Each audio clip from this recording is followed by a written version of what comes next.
What's up, y'all? I went to Harbor Freight. I was trying to get collets and stuff to fit 1/8 for spiral cut bits, but I just found 1/4 inch spiral cut bits from Harbor Freight. They're Warrior brand, and these would be good for drywall and freehand. It's kind of like a mortising bit, but not quite as good. As you can see in this MDF, it doesn't cut quite as clean of a mortise as a mortising bit would, but this would be good for freehand and stuff like that. I'm just gonna demonstrate it really quick. I'm running this on speed 5, and we'll just get into it.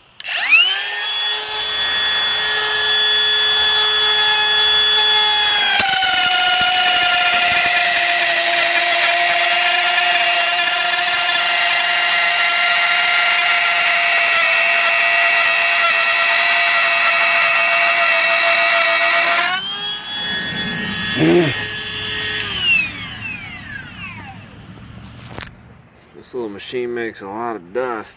Look at all that dust.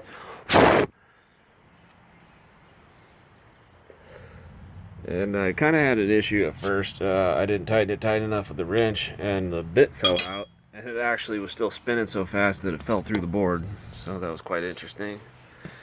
And this is the one I just cut, and as you can see, it doesn't leave a clean cut. So for drywall or cutting around, you know, OSB type stuff, I don't even know if this will cut OSB, but it seems to work for MDF fairly decently.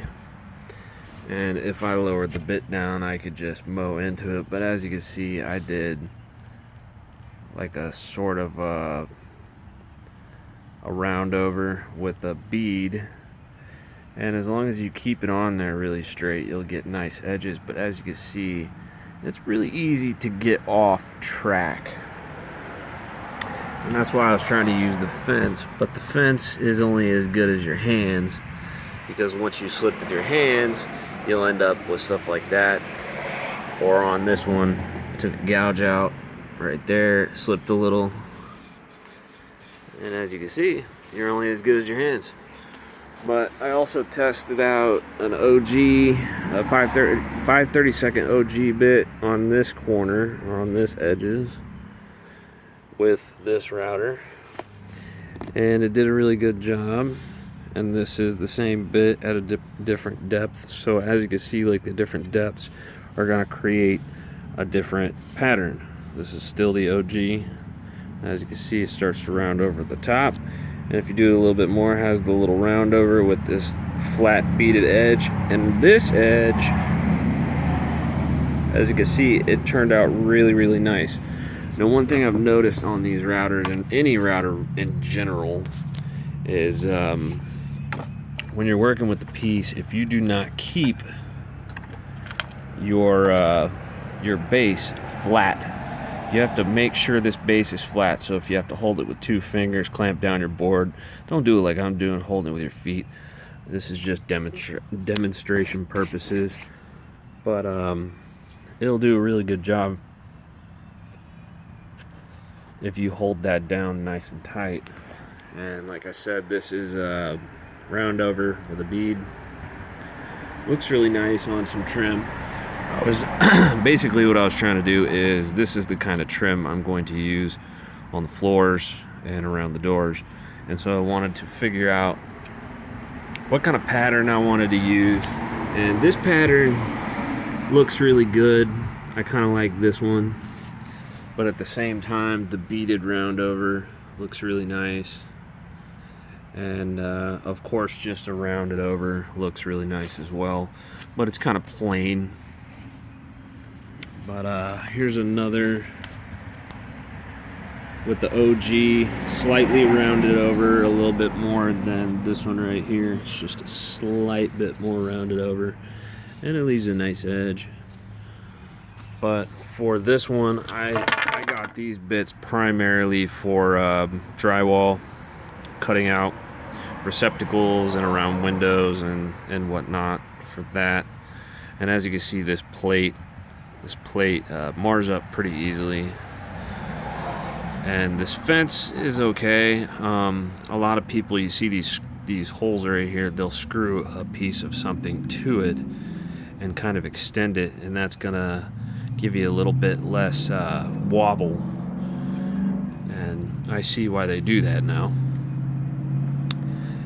And other than that, it works okay. These are $8.99 at Harbor Freight. Just use your 20% coupon, they come out to something else. And that's basically all I have to say about that. It works pretty decently, even for mortising. This is not their purpose. But if you look down in the channel, it leaves a pretty flat groove. And since this is a 1/4 inch, if you were using 1/4 inch plywood, you were making, let's say this was a piece of plywood about 6 inches wide, and you were using a 1/4 inch plywood, well, you just throw your glue in there and you just glue in your plywood to make a drawer or a cabinet, something like that. This would actually work. Now, if you're using something smaller like an 1/8, you're going to use an 1/8, and I do believe an 1/8 would snap off so easily that it wouldn't even really be worth it, but that's just me. So, long story short, this is a good tool, and I actually took back the Job Max with the rotary spiral cutout with the different things, and I'm just going to end up using this for those types of situations. It's probably not going to be as battery efficient because this thing really screams, but when you turn it down, you can turn this way down.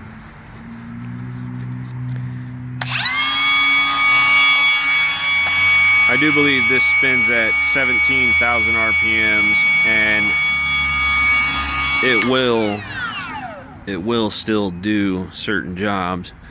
And I didn't burn the bit up too much on this wood. See if we can get a close-up of this bit. Didn't burn it up too bad.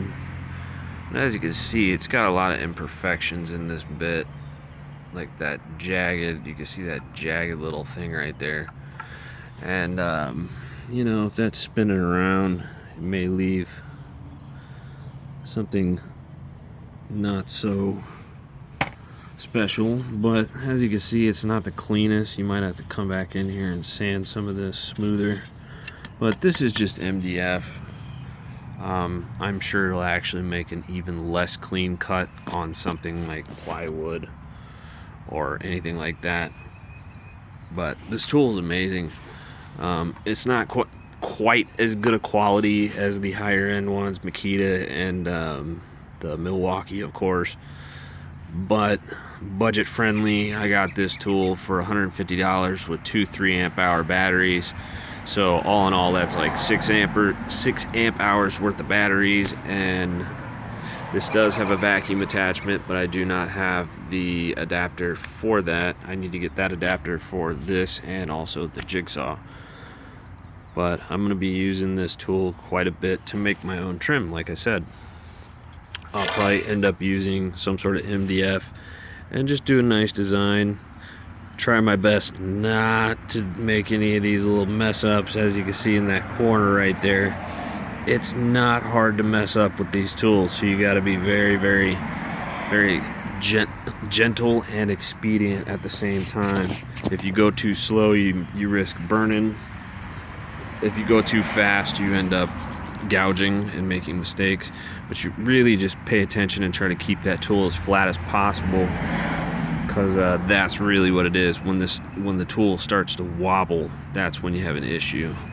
So just pay attention, and you can do wondrous things with tools that are not even meant for these things. This is a spiral cutout bit for a spiral tool, but it fits in the router. So why not just take all this crap off and you know, freehand with it. If I had a tripod for my camera right now, I'd show you, but unfortunately I do not because it broke. But you could freehand with this bit, and tell you what, I'll set the phone down, pause it, and then I'll just do a little freehand. And this will be good for like hinges and other things like that. They're not good for jigs because it doesn't have a bearing on it. If this had a bearing on it, you could use it for a jig, but no, this is mostly going to be for freehand. So let's see what we can do. So just freehanding, I couldn't really see what I was doing because of the way I was sitting, but it does a decent job. If I had these marked out for hinge plates, striker plates, anything like that, of course I wouldn't go that deep unless I had like the second striker plates for safety, or the security plate. I definitely wouldn't go that deep either. And also you're gonna have trim that you're gonna be working around, so it's gonna be a little bit more difficult. But it works. So on the cheap, on the fly, it works.